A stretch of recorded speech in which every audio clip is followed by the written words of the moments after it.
എറണാകുളത്തും കള്ളവോട്ട് പരാതി. തൃപ്പൂണിത്തുറ മണ്ഡലത്തിൽ തന്റെ വോട്ട് മറ്റാരോ ചെയ്തു എന്നുള്ളതാണ് വോട്ടറുടെ പരാതി.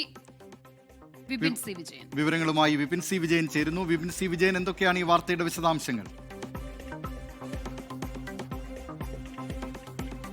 ദിലീപ് കുമാർ, ഇടക്കൊച്ചിയിലെ അക്കിനാസ് കോളേജിലാണ് ഈ സംഭവം നടന്നിരിക്കുന്നത്.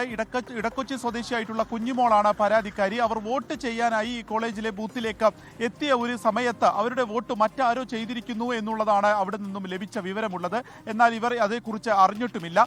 ഈ ഘട്ടത്തിലാണ് അവർ ചലഞ്ചിങ് വോട്ട് നൽകിയിരിക്കുന്നത്. അതായത് താൻ വോട്ട് ചെയ്തിട്ടില്ല എന്നുള്ള ചലഞ്ചിങ് വോട്ട് ഇപ്പോൾ ചെയ്ത് അവർ മടങ്ങുകയാണ്. അവർ ഇതുമായി ബന്ധപ്പെട്ട് നമ്മോട് പ്രതികരിച്ചത് ഈ ഒരു ജനാധിപത്യ പ്രക്രിയയിൽ താൻ വോട്ട് ചെയ്യുക എന്നുള്ളത് തൻ്റെ കടമയാണ്, പക്ഷേ അത് നിറവേറ്റാൻ കഴിഞ്ഞിട്ടില്ല, തിരിച്ചു പോവുകയാണ്. ഇവിടെ നിന്നും പറഞ്ഞത് താൻ വോട്ട് ചെയ്തു എന്നുള്ള നിലയ്ക്കാണ്. അതായത് ആ വോട്ട് ഇതിനോടകം തന്നെ ചെയ്തു കഴിഞ്ഞു എന്നുള്ളതാണ് അറിഞ്ഞത് എന്നുള്ളതാണ്. അപ്പോൾ അതിൽ കൂടുതൽ അന്വേഷണങ്ങൾ നടക്കേണ്ടതുണ്ട്. മറ്റൊന്നുള്ളതും ഇതേ കൊച്ചി മണ്ഡലത്തിൽ നിന്ന് ഒരു പരാതി കൂടി ദിലീപ് കുമാർ ഇപ്പോൾ ഉയരുന്നുണ്ട്.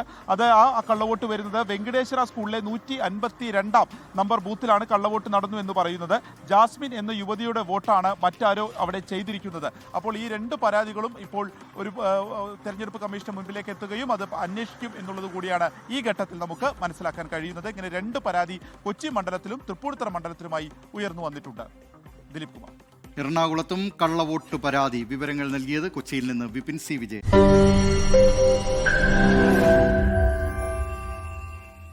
ലോകത്തെവിടെയായാലും ഏത് സമയത്തും 24 വാർത്തകളും ഓഗ്മെന്റഡ് റിയാലിറ്റി പാക്കേജുകളും എക്സ്പ്ലെയിനറുകളും വിശദമായി കാണാൻ ഞങ്ങളുടെ യൂട്യൂബ് ചാനൽ നിങ്ങൾക്ക് സബ്സ്ക്രൈബ് ചെയ്യാം.